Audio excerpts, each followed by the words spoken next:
Ever wondered how diverse the roots of America truly are?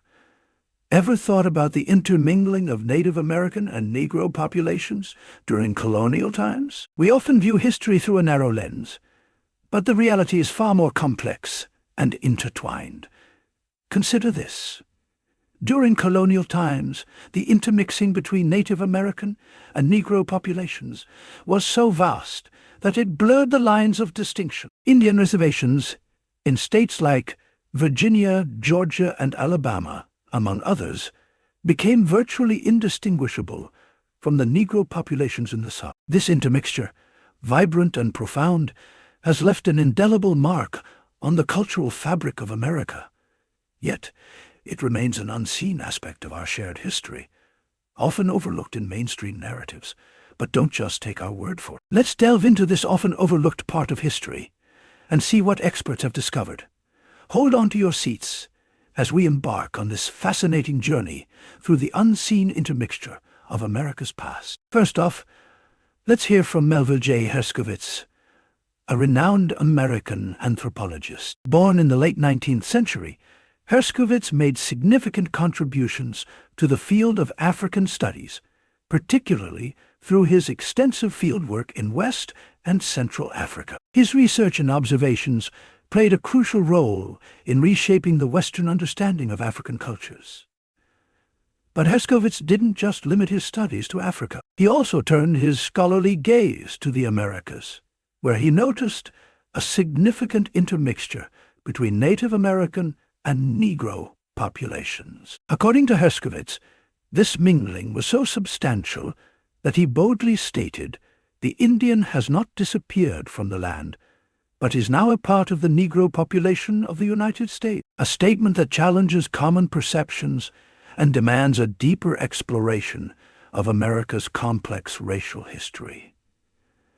A profound observation, don't you think? Now, let's turn our attention to Gunar Myrdal, a Swedish economist, sociologist, and politician. Myrdal's work was pivotal in shaping the conversation around race relations and social policy in the United States. He published an influential book titled An American Dilemma: The Negro Problem in Modern Democracy in 1944. This book became a landmark study on the challenges faced by foundational Black Americans. But that's not all. Myrdal also shared some keen insights into the relationship between Negroes and Indians. He observed that their equal social status fostered intermingling. This was not opposed by the whites, who seemed indifferent to it. He noted that as the number of Negro slaves grew, the Indian slaves gradually vanished into the larger Negro population. In his words, whole tribes of Indians became untraceably lost in the Negro population of the South.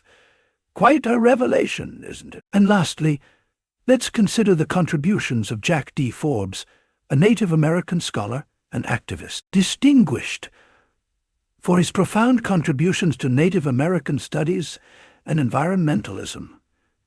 Forbes' work was instrumental in reshaping our understanding of Native American history and culture. He had a keen eye for the intricate interweaving of cultures, particularly between Native Americans and Negroes. He noted that certain states bore witness to such heavy intermixing that it became a frequent topic of discussion in contemporary literature. In New Jersey, for instance, Forbes pointed out an advertisement from 1734 seeking the recovery of a man named Juan. Described as half Indian and half Negro, Juan was not explicitly labeled a Negro, despite his mixed ancestry. This intriguing example reflects the complexity of racial categorization during this era. Then in Louisiana, Forbes highlighted that the 1856 Black Code referred to offenses involving slaves, Indians, and free persons of color. This sheds light on the multifaceted racial dynamics of the time. Forbes even looked to North Carolina, where he found that many people of Lumbee Indian identity were at times categorized as Negro. This further illustrates the fluidity of racial identities and the profound impact of intermixing. Forbes' work offers a captivating exploration of the interplay between Native American and Negro populations, painting a more nuanced picture of America's past, a fascinating insight into the complex tapestry of America's past. So what have we learned today? Our exploration, guided by the observations of Herskovits, Myrdal, and Forbes, has shown us the profound intermixture of Native American and Negro populations during colonial times. This intermingling was so extensive that Indian reservations in states like Virginia, Georgia, and Alabama, among others, became virtually indistinguishable from Negro populations in the South. A peek into America's past reveals a rich, diverse history that often remains unseen.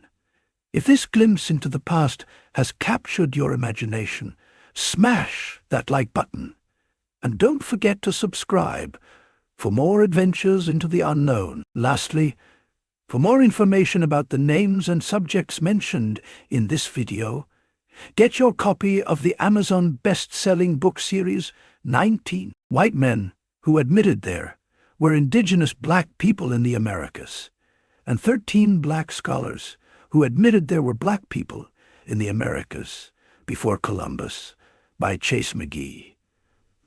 Link in the description. Stay curious and keep exploring. Until next time, keep exploring and keep learning.